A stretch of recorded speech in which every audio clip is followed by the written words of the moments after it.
What's going on, guys? Welcome back to the remote front office.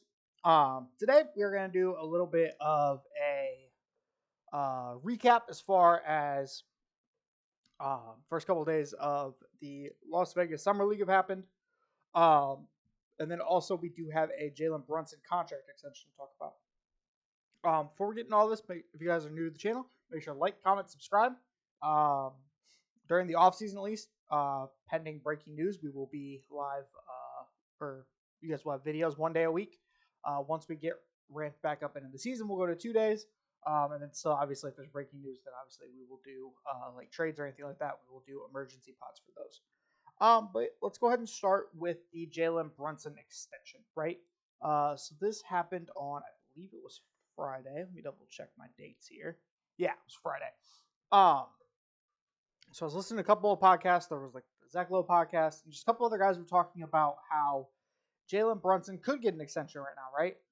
But if he waited a year, he could get a 5 for 269, right? That was going to be his initial option because he would qualify for the Supermax. He could have gotten that. However, Jalen Brunson decided on Friday to go ahead and take a 4-year, $156 million deal, which is interesting for a couple of reasons. It does indicate, obviously, he wants to stay in New York due to where he's at in age. It's interesting because I almost wonder if you should have waited for a 5-year, just because I feel like it might have been the last big payday. I mean, granted, payday in like Supermax terms, not necessarily in how much he actually makes per year. But I do also wonder if this now starts the discussion of, because Mikhail has 2 years left, and the rest of those Villanova guys are still on shorter term deals, right? So I wonder if those guys take a discount because they want to stay with the team, right? I wonder maybe if there's some sort of quote unquote hometown discount or friends discount, however you want to phrase it, right?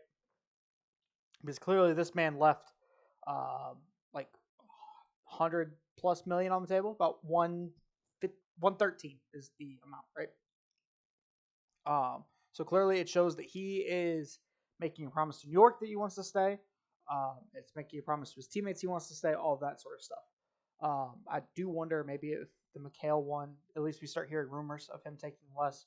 And I do also wonder if this is a part in the Sacred Apron, right? So we saw a lot of guys kind of, the market dried up quickly for, I feel like normally there's at least a couple of guys that a couple of days into free agency still get like those 1 or 2 year deals that are like balloon deals, right? That maybe are just teams have extra cap space, so they just kind of throw it out there and it just is what it is, right? Didn't really happen this year, right?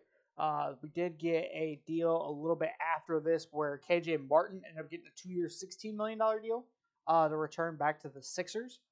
That'll be interesting. I wonder if maybe they're bringing him back as some sort of possible trade package, just to have a couple of guys that are on those mid-tier salaries that you can stack up for guys, or maybe you can make it more of a consolidation trade, right? That sort of thing.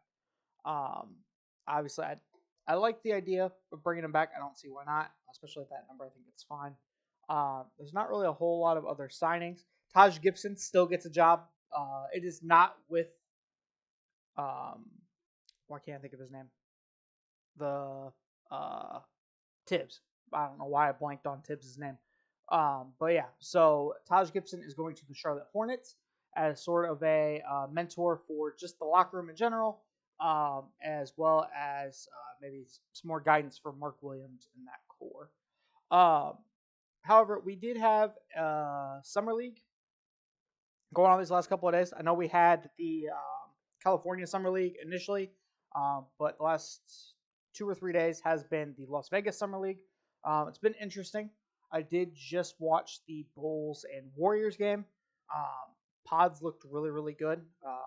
Good rebounding, good quick decision making. It was really good to see. I wonder if maybe he is more of a second unit guy for the Warriors this year, given that they lost Chris Paul, and the backup guard position's always been kind of hit or miss for that team, right? You've brought in vets like a Sean Livingston to run that second unit, and then once that group kind of fizzled out, then you were really struggling to truly fill in that backup role. And it's always been the just kind of note from everybody that when Steph comes off the floor, just the plus minus of that team just absolutely tanks, right? Because there's just nobody really to run that second unit. Even if you have Draymond out there, there's just not enough shooting. It just ends up leading to some poor possessions.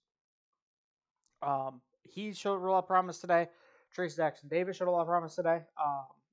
Trace Jackson Davis was doing a sideline report to start the fourth quarter, doing one of those interviews. And it sounds like him and Pods are done for the rest of Summer League, which kind of sucks. And then just kind of bouncing. Well, I guess we'll finish with the Bulls, right? So I didn't watch a whole lot of the first game. Watched a little bit here of their second game. The shot for Buzelis, I understand it is going to be kind of hit or miss. There was a possession that I watched in this last one where he shot a three from the wing, airballed. The Bulls got an offensive rebound, kicked it back out to him, and he relocated to the corner and made it. So that is a good sign that at least he's taking them and he's willing to take them. He had a good poster at one point that'll make its way around socials. I didn't expect a lot out of this team, honestly, coming into Summer League, just because we don't really have a lot of young guys that are playing. Like Dalen Terry's not playing, but I do think it's a good sign to see at least Buzelis be an aggressor. I like the way he's rotating on defense. He's trying to block shots. He's trying to get in lanes. He dove on the floor a couple of times after he was trying to get a lane. And I think he's going to be a really good energy guy. I still don't know how much playing time he gets. I think once Levine's gone, and then possibly Vooch is gone, I think that just kind of opens up a little more minutes for him to really truly develop this year, right? A couple of interesting things. Zach Edey didn't play at all in the Las Vegas Summer League, which is a little disappointing. He was playing in the first batch of games before Las Vegas, and then opening night for Las Vegas, quote unquote, he was sitting there in a Carhartt hoodie, so he was not playing. Also, Scoot Henderson didn't play at all this year. I would have liked to seen Scoot Henderson, even if it was just for a game or two. Kind of like Brandon Miller, but more so for Scoot, just to, again, get back in the groove of things. Didn't have a great rookie season. Didn't have a horrible rookie season. But I just think to get him more reps and get him into the system, and they did take a couple of guys this year in the draft. So to see him play with those guys and maybe build some sort of chemistry, as he is going to be the point guard of the future here in Portland. Other than that, I again haven't sat here and overanalyzed every single game. So those were really the main things of at least the last couple of days of just kind of casually watching these games. Keon Ellis, I did listen to Mike Brown's interview. I believe it was yesterday. It seems like they are giving Keon Ellis pretty much the keys to the kingdom for the Summer League team, for him to learn mistakes and just kind of get used to more handling the ball. Obviously, because with the big league team, right? He's got De'Aaron Fox, now DeMar DeRozan, Sabonis. All those guys are really being the primary ball handlers. He's not really able to initiate anything. And so Mike Brown really wants him to learn and make his mistakes. They definitely made some mistakes. They, I believe, finished the game with 30 turnovers, I want to say. It was pretty bad.